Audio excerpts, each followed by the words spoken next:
अस्सलाम वालेकुम नाज़रीन। आपके इल्म में होगा कि एक मुख्तलिफ़ हलक़ों में बात चल रही है कि शायद वफाकी हुकूमत जो है वो गवर्नर राज लगाने जा रही है, और जिन सूबों में इनकी हुकूमत नहीं है, जिसमें पंजाब और खैबर पख्तूनख्वा है, तो क्या उनमें गवर्नर राज लगाया जाएगा ताकि वफाक के मुकम्मल कंट्रोल में ये आ जाए। तो आज हम थोड़ा सा डिस्कस करेंगे कि गवर्नर राज है क्या, और वज़ीर-ए-आज़म ऑफ़िस में इस हवाले से क्या डिस्कशंस हो रही हैं। कुछ लोगों से बात हुई पिछले 48 घंटों में, और उनका ये कहना था कि गवर्नर राज के हवाले से जो मुख्तलिफ़ ऑप्शंस हैं वो इस वक्त हुकूमत इस पर गौर कर रही है। अब तो ज़ाहिर है आज शायद वज़ीर-ए-आज़म या कल चीन के लिए रवाना हो जाएंगे, लेकिन वापस आकर जब तक ज़ाहिर PTI का जो लॉन्ग मार्च है वो भी स्लो रफ्तार से जा रहा है, तो 5-6 दिन मज़ीद लगेंगे। जुमे हफ्ते तक उन्होंने इस्लामाबाद आने का कहा है, तो तब तक तो टाइम इनके पास है। लेकिन अब ये सोच रहे हैं मुख्तलिफ़ ऑप्शन से कि अगर चीज़ें हाथ से निकलती हैं, उन्हें लगता है कि PTI के लॉन्ग मार्च में बहुत ज़्यादा लोग हैं और खैबर पख्तूनख्वा से भी बहुत ज़्यादा लोग आ रहे हैं, रवाना हो चुके हैं, तो ऐसे मौके पे जब उनको लगे कि चीज़ें हाथ से निकल सकती हैं, अगर 50-60 हज़ार के करीब लोग हैं, क्योंकि ये लाखों में कहा जा रहा है, अगर 50-60 हज़ार के करीब भी लोग आ जाते हैं,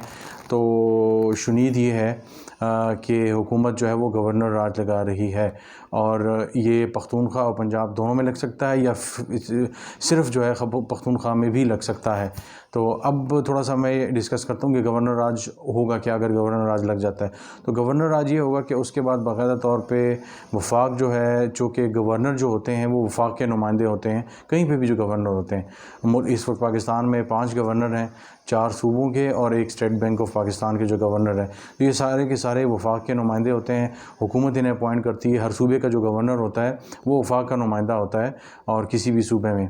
तो हुकूमत चाहे किसकी भी हो, लेकिन गवर्नर जो है वो वफाक का लगाया जाता है। लेकिन अगर जिस तरह पाकिस्तान अभी इस वक्त पाकिस्तान तहरीक-ए-इंसाफ की अगर वफाक में हुकूमत होती तो गवर्नर भी उनके होते। तो फ़िल वक्त ये है कि गवर्नर जो है वो जो स्टेट बैंक का है, या पंजाब में है बरीउर रहमान साहब, या कमांड टिसोरी साहब सिंध में है, और KP में उन्होंने लगाना है। और जो बलूचिस्तान के गवर्नर हैं,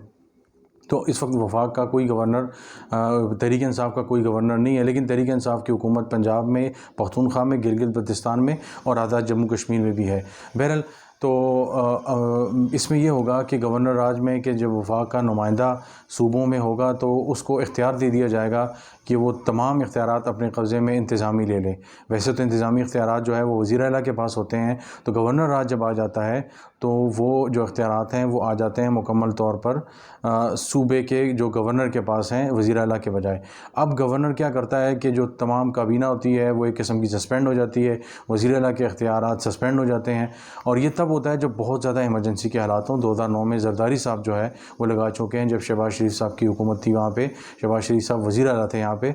और दायरा वफाक में जो है वो हुकूमत थी पाकिस्तान पीपल्स पार्टी की 2008 से 13 तक जो उनकी हुकूमत थी। तो 2009 में ये जो है गवर्नर राज लगाया गया पंजाब में। तो इसके लिए जो है बहुत ज़्यादा संगीन हालात होने चाहिए, लॉ एंड ऑर्डर की ऐसी सूरत हाल जिसमें जान और माल को नुकसान का अंदेशा है, रियासत को नुकसान का अंदेशा है, बहुत बड़े फितने के उठने का अंदेशा है, और हुकूमत के पास मुसद्दिक़ा इत्तलात हो, जो इंटेलिजेंस की रिपोर्ट्स हों, और ऐसी चीज़ें मौजूद हों कि जो उनके लगे कि मुल्क के हालात इस कदर ख़राब हो रहे हैं कि अब बातें जो हैं वो मामलात हाथ से निकल रहे हैं, और क्योंकि वहाँ की जो हुकूमतें हैं वो उस तरह का एक्शन नहीं ले रही, क्योंकि वहाँ फ़र्ज़ करें इस मामले में, इस केस में पाकिस्तान तहरीक-ए-इंसाफ की हुकूमत है। तो ये वो चीज़ें हैं जिसको लेकर जो है वज़ीर-ए-आज़म हाउस में इन चीज़ों को सोचा जा रहा है, मुख्तलिफ़ नोक पलक संवारी जा रही है, क्योंकि उसका मामला ये है कि अगर ये होता है तो पाकिस्तान तहरीक-ए-इंसाफ जो है फ़ौरन अदालत में, सुप्रीम कोर्ट में इसको चैलेंज कर सकती है। और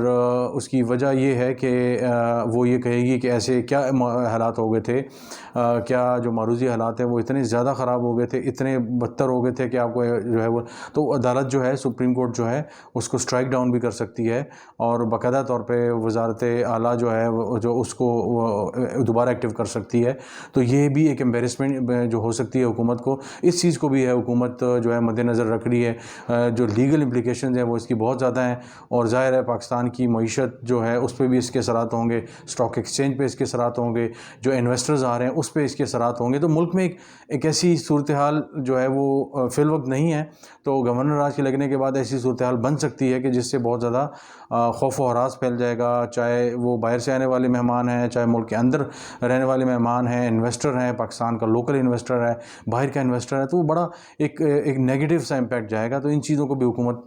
जो है इसकी भी नोक पलक संवार रही है। तो फ़िलवक्त जो है आज तक के लिए इतना ही। तो आगे मज़ीद इंशाल्लाह आपको अपडेट रखेंगे कि इस पे हुकूमत मज़ीद क्या कर रही है। बहुत शुक्रिया।